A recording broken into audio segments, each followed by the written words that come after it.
تمام تعریف اللہ تعالیٰ ہی کے لیے ہے، اور تمام نبیوں، رسولوں، پیغمبروں پر اللہ تعالیٰ کی رحمتیں، برکتیں نازل ہوں۔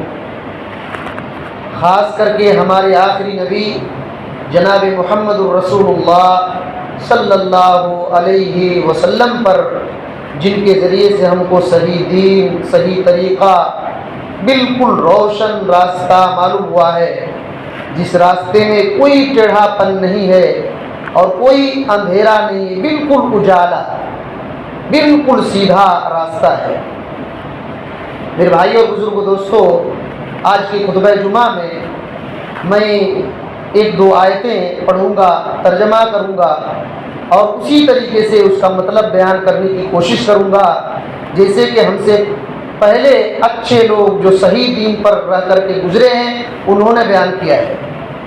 اور ایک دو حدیثیں میں آپ کو سناؤں گا اور اس کی وضاحت بالکل اسی طریقے سے کرنے کی کوشش کروں گا۔ اللہ تعالیٰ سے دعا ہے کہ اللہ تعالیٰ مجھے صحیح کہنے کی توفیق دے اور ہم سب کو سمجھ کر کے عمل کرنے کی توفیق دے۔ دیکھیے، قرآن مجید میں سورہ الحجر ہے جو 15 نمبر کی سورہ ہے، اس کی آیت نمبر 2 اور 3 میں اٹھائیے۔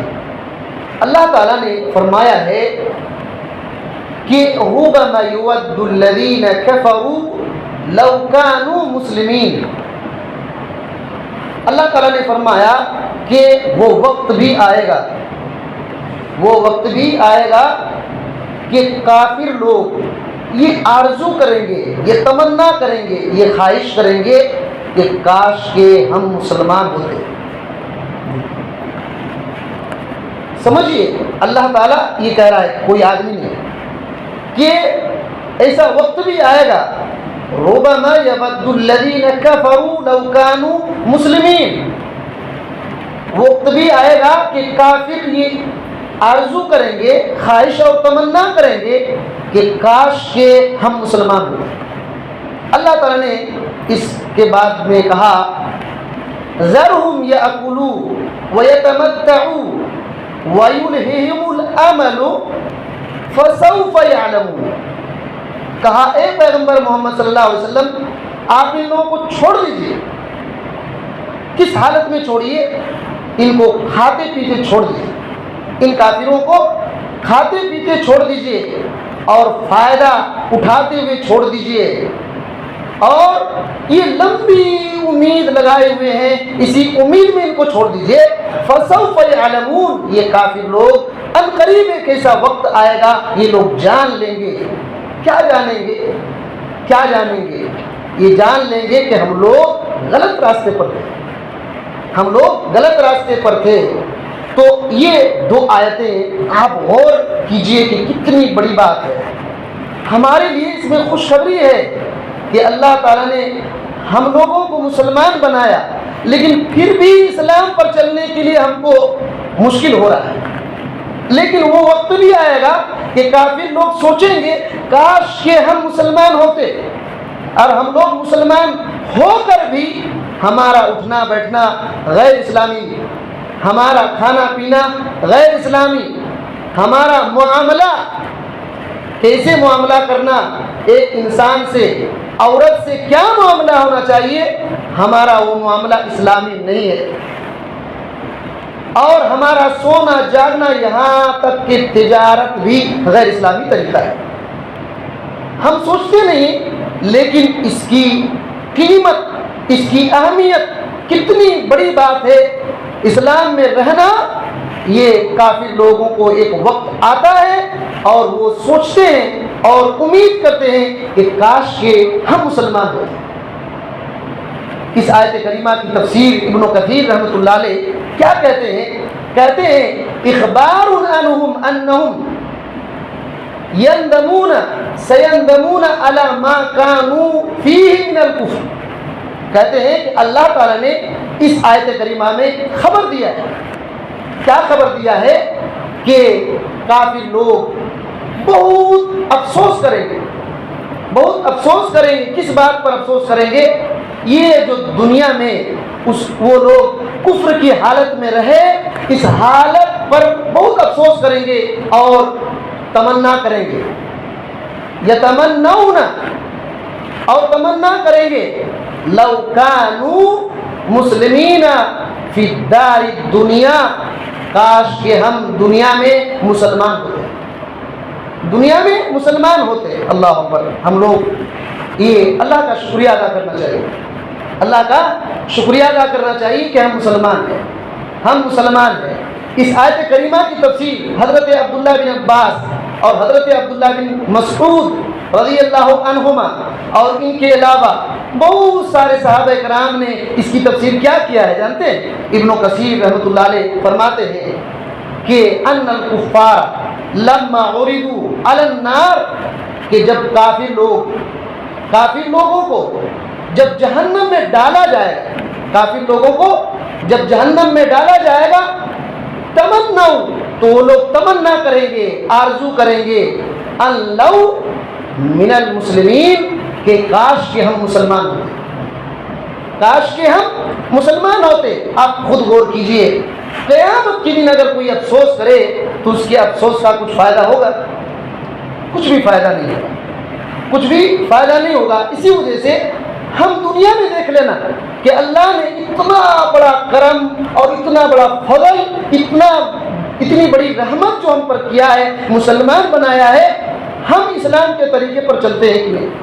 اور صحیح اسلام، ورنہ دنیا میں سب کوئی کہتے ہیں ہم مسلمان ہیں، اسلام کا جھنڈا سب کے ہاتھ میں، لیکن کوئی شرک میں ڈوبا ہوا ہے، کوئی بدعت میں ڈوبا ہوا ہے، کوئی خرافات میں ڈوبا ہوا ہے، کوئی گناہوں میں ڈوبا ہوا ہے، سب کوئی اپنا اپنا الگ الگ جھنڈا لے کر کے، لیکن محمدی جھنڈا بہت کم لوگوں کے پاس ہے۔ محمدی جھنڈا یعنی محمد صلی اللہ علیہ وسلم کے راستے پر چلنے والے بہت کم، کوئی معتزلہ ملیں گے، کوئی خارجی ملیں گے، کوئی کیا ملیں گے، کوئی کیا ملیں گے، کوئی کسی بزرگ کی طرف اپنی نسبت کر رہا ہے، کوئی کس کی طرف اپنی نسبت کر رہا ہے، لیکن محمد رسول اللہ صلی اللہ علیہ وسلم کے راستے پر چلنے والے بہت کم ملیں گے، بہت کم ملیں گے۔ اس آیت کریمہ کی تفسیر میں امام ابن کثیر رحمۃ اللہ علیہ نے اور ایک بڑی زبردست ایک روایت کو ذکر کیے ہیں۔ اس روایت کو سن کر کے ہم کو خوش ہونا چاہیے ہمارے اسلام پر، اور جو اسلام پر نہیں ہے ان کو ابھی بھی صحیح اسلام پر آ جانا چاہیے، اور جو ابھی اسلام میں رہ کر کے بدعات، خرافات اور دوسرے الگ الگ راستوں میں ہیں ان کو بھی سوچنا چاہیے۔ ایک روایت ہے، ابن کثیر رحمۃ اللہ علیہ ذکر کرتے ہیں کہ حضرت عبداللہ بن عباس، یہ عبداللہ بن عباس رضی اللہ تعالیٰ عنہ کا بار بار نام کیوں آتا ہے جانتے ہیں؟ اللہ اکبر۔ یہ امام ذہبی رحمۃ اللہ علیہ لکھتے ہیں کہ یہ حبر تھے اور بحر تھے۔ حبر بولے تو بہت بڑے عالم تھے، اور بحر بولے سمندر، علم کے سمندر تھے۔ اور آپ کو ایک بات بتا دوں، نبی کریم صلی اللہ علیہ وسلم کی صحبت ان کو بہت زیادہ نہیں ملا۔ ہجرت کرنے کے بعد تقریباً 2.5 سال نبی صلی اللہ علیہ وسلم کے ساتھ رہے، کیونکہ بہت چھوٹے تھے اس وقت۔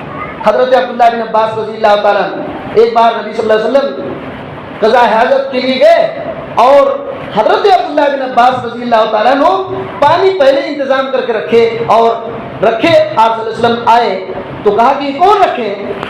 تو انہوں نے کہا کہ میں رکھا ہوں، اس وقت چھوٹے تھے۔ اسی وقت نبی صلی اللہ علیہ وسلم نے دعا کیا تھا، کیا دعا کیا؟ اے اللہ تعالیٰ ان کو قرآن مجید کی تفسیر کا علم دینا، قرآن مجید کی تفسیر کا علم دینا۔ اس کے بعد سب سے بڑے مفسر صحابہ کرام میں یہی بنے، سب سے بڑے مفسر یہی بنے۔ اور کتنا 2.5 سال نبی صلی اللہ علیہ وسلم کی صحبت کی، اللہ اکبر، 2.5 سال میں سب سے بڑے مفسر بنتے ہیں، سب سے بڑے مفسر بنتے ہیں۔ لیکن کس کی صحبت؟ محمد الرسول اللہ صلی اللہ علیہ وسلم کی صحبت میں رہنے کی وجہ سے وہی اس آیت کریمہ کی تفسیر کرتے ہیں۔ اور حضرت انس بن مالک دونوں، اللہ اکبر، دونوں انس بن مالک کے بارے میں آپ لوگوں نے خطبہ سنا ہے، نبی صلی اللہ علیہ وسلم نے ان کے بارے میں بھی دعا کیا تھا، ان کے بارے میں بھی دعا کیا تھا کہ اللہ تعالیٰ ان کے مال اور ان کی اولاد کو بڑھا دے، ان کی مال اور ان کی اولاد کو بڑھا دے۔ کب؟ جب وہ چھوٹے تھے۔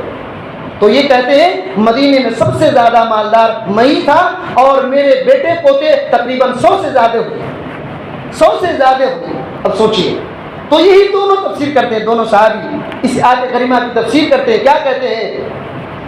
یوم یحبس اللہ اہل الخطایا من المسلمین مع المشرکین فی النار.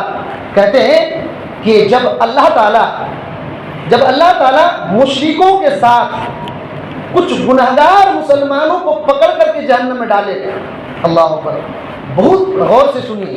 کیا کہا کہ جس روز قیامت کے دن اللہ تعالیٰ مشرکوں کے ساتھ کچھ گنہگار مسلمانوں کو بھی پکڑے گا اور جہنم میں ڈالے گا فیقول لہم المشرکون. تو مشرک لوگ ان مسلمانوں سے کہیں گے ما اغنا عنکم ما تعبدون فی الدنیا. دنیا میں تم تو عبادت کر رہے تھے، مسلمان تھے، اس عبادت نے تم کو کیا فائدہ دے دیا؟ اس عبادت نے تم کو کیا فائدہ دے دیا؟ تو دونوں صحابی رسول کہتے ہیں فیغضب اللہ لہم. اس بات کو سن کر کے اللہ تعالیٰ بہت غصہ ہے. اس بات کو سن کر کے اللہ تعالیٰ بہت غصہ آئے گا. کیوں؟ مشرک لوگ کیا کہیں گے جب کافروں کے ساتھ، مشرکوں کے ساتھ جہنم میں کچھ مسلمان چلے جائیں گے تو یہ مشرک لوگ کہیں گے دنیا میں تو تم عبادت کر رہے تھے، اس عبادت کا کیا فائدہ ہوا؟ اللہ تعالیٰ غصہ آ جائے گا اللہ کو. اور پھر کیا کرے گا اللہ تعالیٰ؟ بفضل رحمتہ یخرجہم. اللہ تعالیٰ اپنی رحمت کے فضل سے ان کو جہنم سے نکال دے گا. ان مسلمانوں کو جن کو چڑھاتے تھے مشرک لوگ، ان مسلمانوں کو اللہ تعالیٰ کیسے نکالے گا؟ اپنی رحمت کے فضل سے نکالے گا. اس وقت جہنمی لوگ یہی کہیں گے. بات سمجھ میں آ رہی ہے؟ اس وقت جہنمی لوگ یہی کہیں گے لو کانوا مسلمین. کاش کہ ہم مسلمان ہوتے، آج ہم بھی جہنم سے نکل جاتے. لیکن کیا خیال ہے، کیا جہنم سے نکل پائیں گے؟ ہرگز نہیں. اللہ تعالیٰ نے قرآن مجید میں سورہ الانعام جو 6 نمبر کی سورہ ہے اس کی آیت نمبر 20 پر 7 میں کیا کہا؟ وَلَوْ تَرَىٰ إِذْ وُقِفُوا عَلَى النَّارِ. اے پیغمبر محمد صلی اللہ علیہ وسلم، ان مشرک اور کافروں کو جس وقت جہنم کے بالکل کنارے پر کھڑا کیا جائے گا آپ دیکھیں گے. اے محمد صلی اللہ علیہ وسلم، آپ اگر دیکھ لیں گے جس وقت ان مشرکوں اور کافروں کو جہنم کے کنارے پر کھڑا کیا جائے گا تو وہ کیا کہیں گے؟ کنارے پر کھڑا ہو کر کے ابھی ڈالے جانے والے ہیں کہیں گے فقالوا یا لیتنا نرد ولا نکذب بآیات ربنا ونکون من المؤمنین. کہیں گے کہ ہائے کاش ہم دنیا میں ایک بار پھر لوٹا دیے جاتے اور کہیں گے کہ دنیا میں اگر ہم لوٹا دیے گئے تو اللہ تعالیٰ کی آیتوں کا ہم جھٹلائیں گے نہیں. اللہ تعالیٰ کی آیتوں کو جھٹلائیں گے نہیں. فَنَكُونَ مِنَ الْمُؤْمِنِينَ. اور ہم مومن بن کر کے آئیں گے. اللہ اکبر. اس وقت یہ احساس ہوگا جب جہنم کے کنارے پر کھڑے کیے جائیں گے تو اس وقت کہیں گے کہ کاش کہ ہم کو دنیا میں لوٹا دیا جاتا تو ہم اللہ کی آیتوں کو انکار نہیں کرتے، جھٹلاتے نہیں اور مومن بن جاتے ہیں. اور ہم آج مومن مسلمان ہیں اور اس کی قدر ہی نہیں. مومن اور مسلمان ہیں اس کی قدر نہیں ہے. قیامت کے دن انسانوں کو، کافروں کو، مشرکوں کو اتنا بڑا احساس ہوگا لیکن اللہ تعالیٰ پھر دوبارہ نہیں بھیجے. آپ سورہ المؤمنون اٹھائیے جو 23 نمبر کی سورہ ہے، 20 پر 3 نمبر کی سورہ ہے، اس کی آیت نمبر 107 اور 8 پڑھیے. اللہ تعالیٰ سے کہیں گے جہنمی لوگ ربنا اخرجنا منہا. اے اللہ تعالیٰ ہم کو اس جہنم سے نکال دے. اے اللہ تعالیٰ ہم کو اس جہنم سے نکال دے. اور وہ لوگ کیا کہیں گے کہ فَإِنْ عُدْنَا إِنَّا ظَالِمُونَ. فَإِنْ عُدْنَا فَإِنَّا ظَالِمُونَ. اے اللہ تعالیٰ ہم کو اس جہنم سے نکال دے. اگر پھر ہم غلطی کریں گے، جو غلطی کر کے اس جہنم میں ڈالے گئے ہیں، اگر پھر وہی دوبارہ غلطی کریں گے تب ہم ظالم ہوں گے. ایک بار چانس دے دے اللہ تعالیٰ، نکال دے. اللہ تعالیٰ کیا کہے گا؟ قال اخسئوا فیہا ولا تکلمون، اللہ تعالیٰ کہے گا کہ اسی جہنم میں تم ذلیل اور رسوا بن کر رہو اور مجھ سے اب بات نہیں کرو، مجھ سے اب بات نہیں کرنا، فلا تکلمونی، مجھ سے کلام نہ کرو، مجھ سے بات نہ کرو، یہ اللہ کہہ دے گا تو پوری دنیا کی طاقت اگر چھڑانے کی کوشش کرے تو چھٹ پائے؟ نہیں چھٹ پائے۔ اسی وجہ سے میرے بھائیوں اپنی اسلام اور اپنے ایمان کی قدر کریں، ورنہ یہ بہت جلدی چھن بھی جاتا ہے، بہت جلدی چھن بھی جاتا ہے۔ تو یہ آیت کی تفسیر اس طریقے سے علماء امت نے کیا ہے۔ ایک واقعہ مجھ کو اس آیت کریمہ کے بارے میں یاد آتا ہے، جس واقعے کو امام ابن کثیر رحمۃ اللہ علیہ نے البدایہ والنہایہ میں ذکر کیا۔ البدایہ والنہایہ کی جلد نمبر 11 میں صفحہ نمبر 70 پر 4 میں اس واقعے کو ذکر کیا ہے، اسی آیت کریمہ کی تعلق سے، اور ہمارے لیے بڑا عبرت ہے، ہمارے لیے بڑا عبرت ہے۔ یہ واقعہ کیا ہے؟ عبدہ بن عبد الرحیم ایک آدمی تھا۔ ابن کثیر رحمۃ اللہ علیہ کہتے ہیں ھذا الشقی کان من المجاہدین کثیرا فی بلاد الروم، کہتے ہیں کہ عبدہ بن عبد الرحیم یہ بڑا بدبخت انسان، یہ کون تھا؟ کان من المجاہدین کثیرا فی بلد الروم، کہتے ہیں کہ روم، جو روما کہتے ہیں ہم لوگ، روم کے ملک میں بہت زیادہ جہاد کرنے والا تھا۔ اس واقعے کو بڑا بہترین سے سنیے اور اللہ تعالیٰ سے دعا کرنے کی ضرورت ہے کہ اللہ تعالیٰ ہمارے ایمان کی حفاظت فرمائے۔ کیا کہہ رہے ہیں؟ پہلے کہیں کہ بدبخت بہت بڑا مجاہد تھا، جہاد کرنے والا تھا، کہاں؟ روم کی زمین پر، روم کے ملک میں بہت زیادہ جہاد کرتا تھا۔ اور پھر آگے لکھتے ہیں کہ روم کے ایک شہر میں مسلمانوں نے ایک قلعہ، جو بادشاہ قلعہ بناتے ہیں، قلعہ کو گھیرے، مسلمانوں نے قلعہ کو گھیرا۔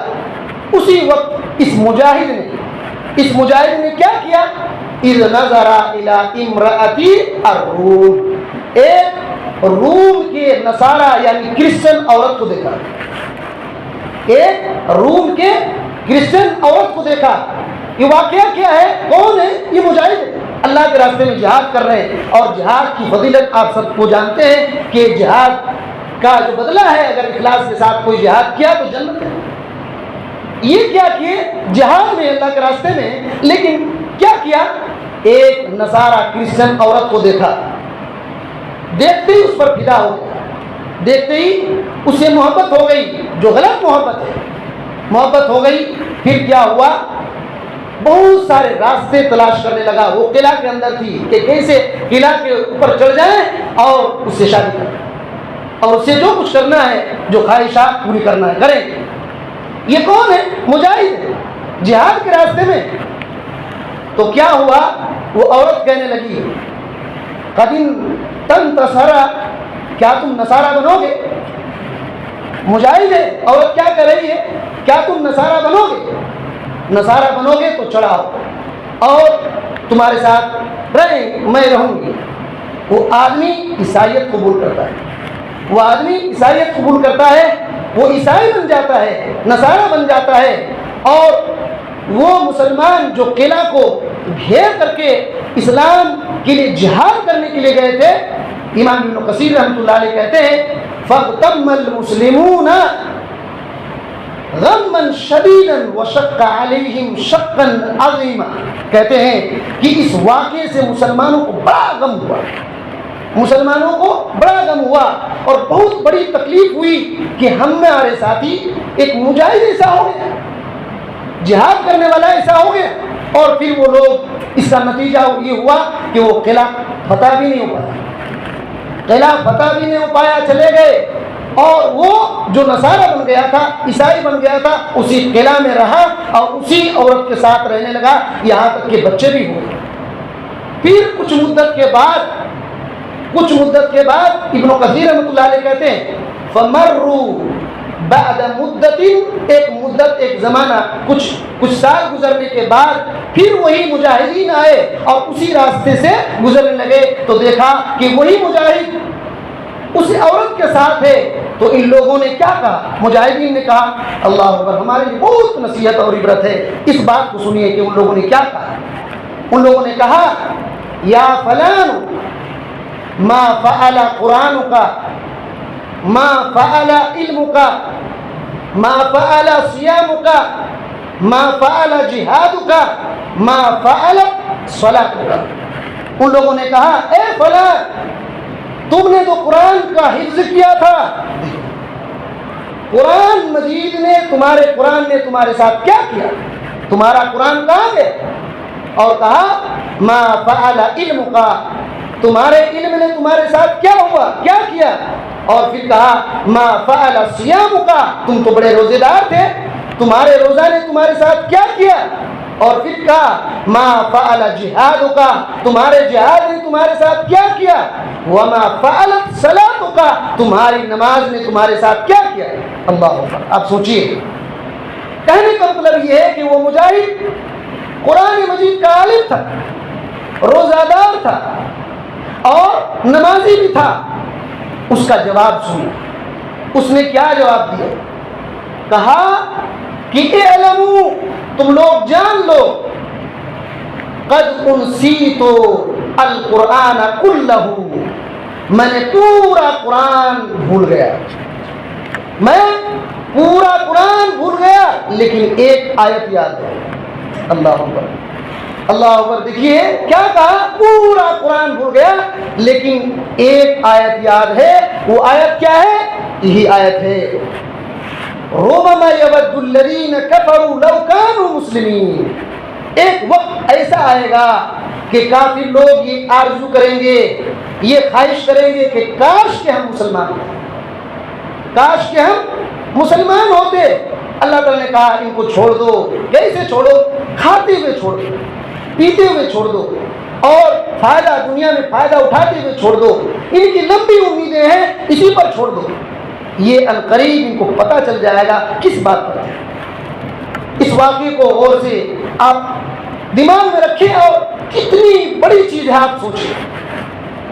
یہ بندہ اس وقت اتنا زمانے کے بعد افسوس کر رہا تھا اس آیت کریمہ کو پڑھ کر کے کہ کاش کہ اب میں مسلمان ہو جاتا، کاش کہ اب میں مسلمان ہو جاتا، لیکن توفیق ملی۔ اس نے لکھا ہے کہ میرے مال بڑھ گئے، میرے اولاد بھی بڑھ گئے نصارہ بن کر کے، میرے اولاد بھی نصارہ عیسائی ہوئے۔ ایک مسلمان حافظ قرآن، عالم دین، روزہ دار، جہاد کرنے والا، نمازی آدمی کتنا کیسے گمراہ ہوا؟ وجہ کیا ہوئی؟ خواہش نفس، عورت کے فتنے میں، اور اتنا بڑا جال۔ اسی وجہ سے آپ ہمارے اسلاف کی کتاب پڑھیں تو آپ دیکھیں گے یہ جو غلط محبت ہے دنیا میں، جو غلط محبت کی وجہ سے بہت سارے لوگ نیک انسان بھی گمراہ ہو گئے، عیسائی میں پلٹ گئے، کوئی ہندوازم میں قبول کر لیا، کوئی کیا کر لیا۔ اسی وجہ سے یہ آیت پڑھ کر کے اپنے ایمان کو بچانے کی فکر کرنی چاہیے، اپنے ایمان کو بچانے کی فکر کرنی چاہیے۔ اس آیت کریمہ میں اور بہت ساری باتیں ہیں، نقطے ہیں، ابھی اس کو اور زیادہ کریں گے تو وقت بہت زیادہ نکل جائے گا، مجھ کو ایک حدیث بھی پڑھنی ہے۔ دیکھیے مستدرک علی الصحیحین، امام حاکم رحمۃ اللہ علیہ کی کتاب ہے، مستدرک علی الصحیحین امام حاکم رحمۃ اللہ علیہ کی کتاب ہے۔ اس کی حدیث نمبر 7519 کے اندر ایک حدیث ذکر ہے۔ یہ جو ابھی ہم لوگ واقعہ سنے کہ وہ آدمی عیسائی ہو گیا، یاد رکھیے کبھی کبھی علم بھی فائدہ نہیں دیتا، اللہ اور اس کے رسول کے طریقے پر نہیں چلیں گے تو ساری ہوشیاری ختم ہو جاتی ہے، ساری ہوشیاری ختم ہو جاتی ہے۔ اس واقعے سے ہم سب کو عبرت حاصل کرنے کی ضرورت ہے۔ بہرحال حدیث میں کہہ رہا تھا کہ سیار ابو الحکم رحمۃ اللہ علیہ یہ کہہ رہے ہیں کہ میں نے دیکھا، کہاں دیکھا؟ بصرہ کی جامع مسجد میں، بصرہ کی جامع مسجد میں کس کو دیکھا؟ خالد بن عبداللہ القصری کو دیکھا، خالد بن عبداللہ القصری کو دیکھا۔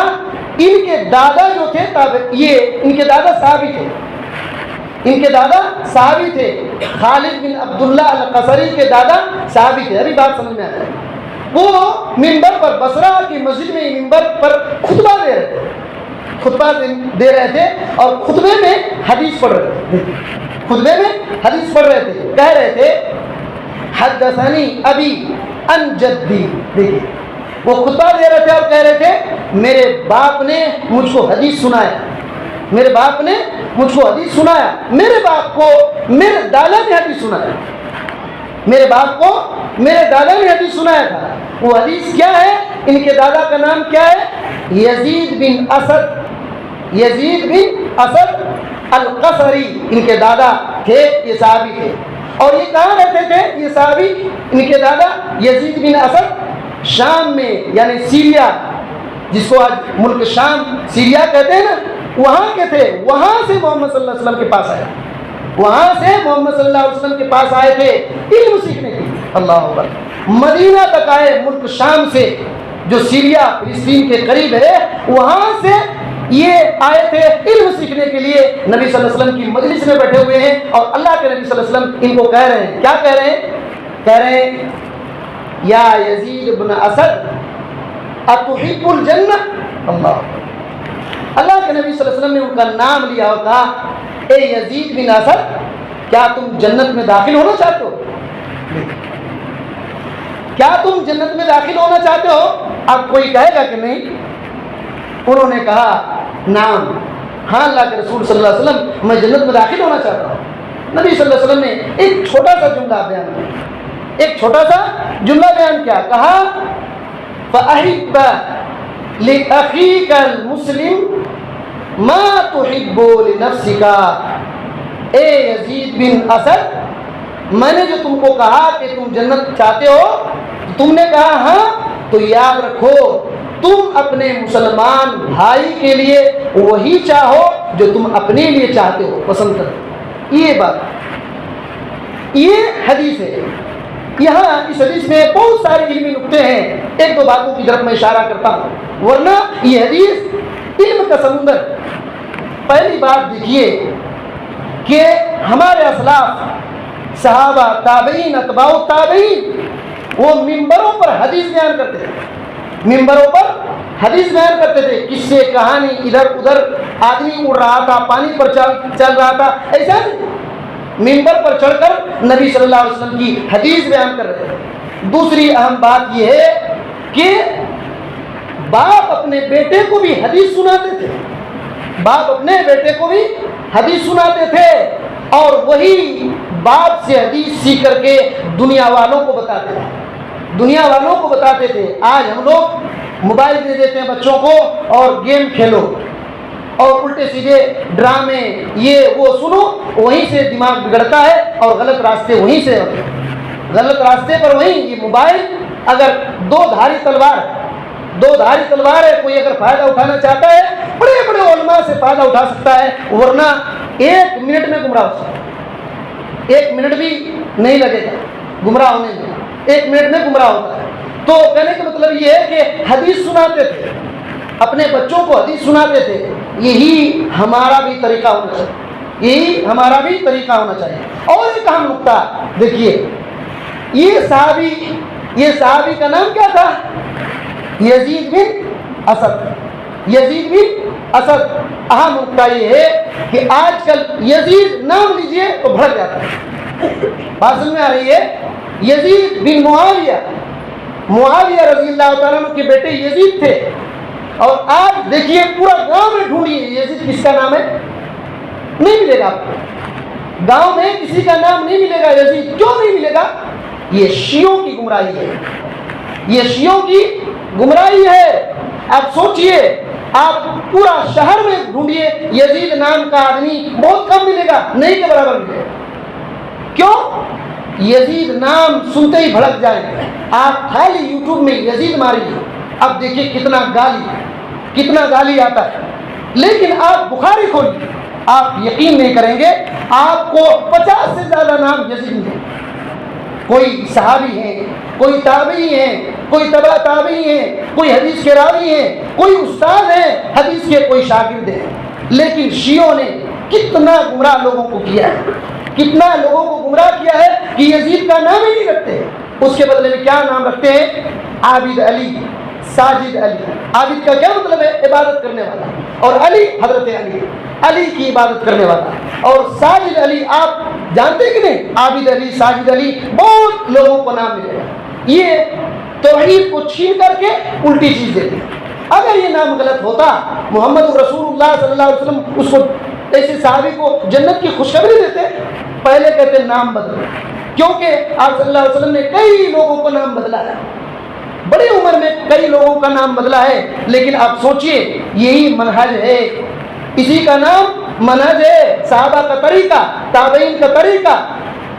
یہ نام استعمال ہوا تھا، صحابہ کا تھا، تابعین کا تھا، بڑے بڑے اماموں کا نام ہے، اور اس امت کے حدیث کے راویوں کا نام ہے، لیکن غلط راستہ جو سلف صالحین کا راستہ چھوڑ دیں گے تو آپ یہ نام کو غلط سمجھیں گے۔ حالانکہ بخاری مسلم وغیرہ میں آپ دیکھیں گے، ڈھونڈیں گے تو بہت سارے نام ملتے ہیں، بہت سارے نام ملتے ہیں۔ اور یزید رضی اللہ تعالیٰ عنہ، یزید بن اسد، یہ جو صحابی ہیں، یہ ملک شام میں یہ امیر بھی رہے، عراق کے امیر رہے، اب غور کر رہے عراق کے، اتنا اللہ تعالیٰ نے ان کو فضیلت دیا تھا۔ اور اس میں جو اس حدیث میں اہم نقطہ ہے وہ یہ ہے کہ اللہ کے نبی صلی اللہ علیہ وسلم نے کیا نصیحت کیا، اتنا دور سے آئے تھے، جنت میں جانے کی بشارت سنا رہے ہیں، اور کیا کہے؟ اپنے لیے جو تم پسند کرتے ہو اپنے مسلمان بھائی کے لیے بھی وہی پسند کرو، اپنے مسلمان بھائی کے لیے بھی وہی پسند کرو۔ ایک اس حدیث کے بارے میں ایک اور صحابی کا میں ذکر کر دیتا ہوں۔ وہ حدیث امام بزار رحمۃ اللہ علیہ نے اپنے مسند کے اندر ذکر کیا ہے، حدیث نمبر 7548 کے اندر یہ روایت ہے، اور راوی حضرت انس بن مالک رضی اللہ تعالیٰ عنہ ہے۔ حضرت انس بن مالک رضی اللہ تعالیٰ عنہ کہتے ہیں کہ کنت جالسا ورجل عند النبی صلی اللہ علیہ وسلم، میں اور میرے ساتھ ایک آدمی نبی صلی اللہ علیہ وسلم کی مجلس میں بیٹھے ہوئے تھے، اور آپ صلی اللہ علیہ وسلم حدیث سنا رہے تھے۔ دیکھیں، آپ صلی اللہ علیہ وسلم حدیث سنا رہے تھے۔ کیا حدیث تھی؟ آپ صلی اللہ علیہ وسلم نے کہا لا یؤمن عبد حتی یحب لأخیہ المسلم ما یحب لنفسہ۔ نبی صلی اللہ علیہ وسلم یہ حدیث سنا رہے تھے کہ کوئی بھی آدمی اس وقت تک مومن نہیں ہو سکتا، کوئی آدمی اس وقت تک مومن نہیں ہو سکتا جب تک کہ وہی جو اپنے لیے چاہتا ہے وہی اپنے مسلمان بھائی کے لیے نہ چاہے، اس وقت تک مومن نہیں ہوتا۔ یہ حدیث سنیں، ٹھیک ہے؟ حضرت انس بن مالک رضی اللہ تعالیٰ عنہ کہہ رہے ہیں فخرجت انا والرجل، میں اور وہ آدمی نبی صلی اللہ علیہ وسلم کی مجلس سے اٹھ کر کے جانے لگے۔ کہاں؟ الی السوق، بازار گئے، ٹھیک ہے؟ بازار میں کیا دیکھتے ہیں؟ اذا سلعۃ تباع، دیکھیں کہ کچھ سامان بک رہا ہے، تو بیچنے والا کیا کہہ رہا ہے؟ اس سے بھاؤ تاؤ ہو رہا ہے، بیچنے والا کہہ رہا ہے کہ 30 دینار میں بیچوں گا، یہ 30 دینار میں میں بیچوں گا۔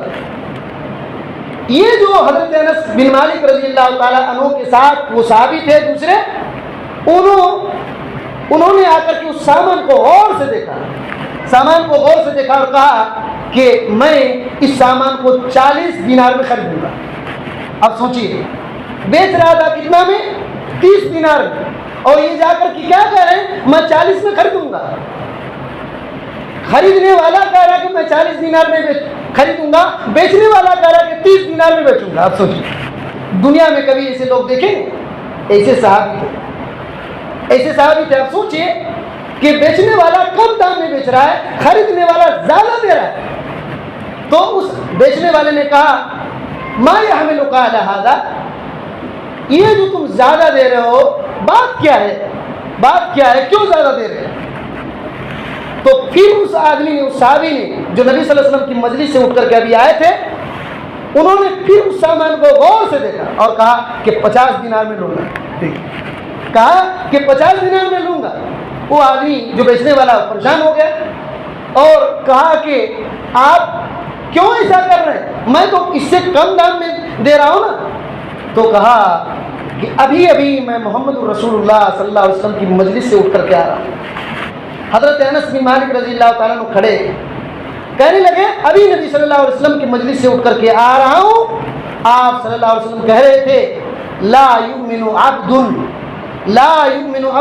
حتی یحب لأخیہ المسلم ما یحب لنفسہ، کہ کوئی بھی بندہ اس وقت تک مکمل مومن نہیں ہوگا جب تک کہ وہ وہی پسند کرے اپنے مسلمان بھائی کے لیے جو اپنے لیے پسند کرتا ہے۔ میں اس سامان کو چاہتا ہوں کہ 50 دینار میں بیچوں گا، درہم میں بیچوں گا، اسی وجہ سے میں چاہتا ہوں کہ جو چاہتا ہوں اسی طریقے سے چاہ رہا ہوں کہ خریدوں۔ اب سوچئے، حدیث پر سب سے جلدی عمل کرنے والے صحابی تھے، سب سے جلدی عمل کرنے والے صحابہ کرام تھے۔ لیکن ایک اور نقطہ بتا کر کے بات ختم کر دیتا ہوں، وقت بھی کافی ہے۔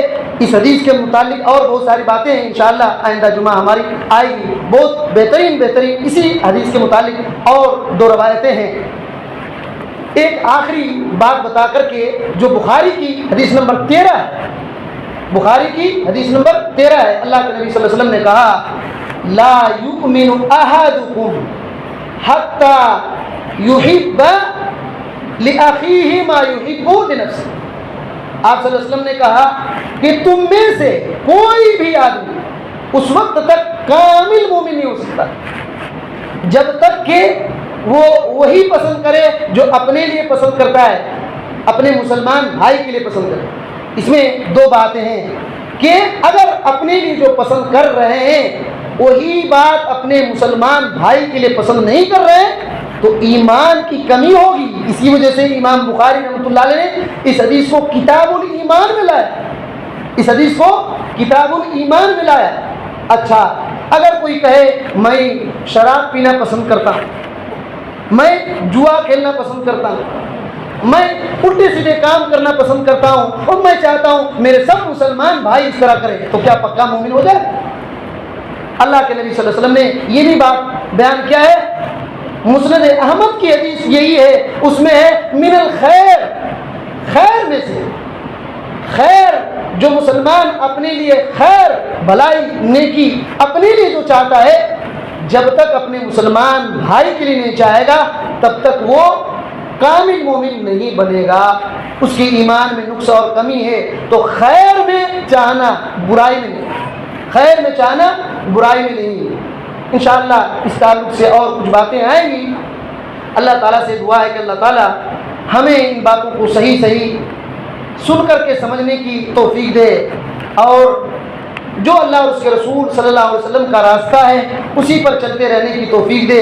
اللہ تعالیٰ ہمارے ایمان کی حفاظت فرمائے، ہمارے اسلام کی حفاظت فرمائے، اور آخری دم اسی اسلام اور ایمان پر ہمارے ٹوٹے اس بات کی ہمیں توفیق دے، اور ہمیں ہر قسم کی گمراہی فتنہ فساد سے بچا کر رکھے، آمین۔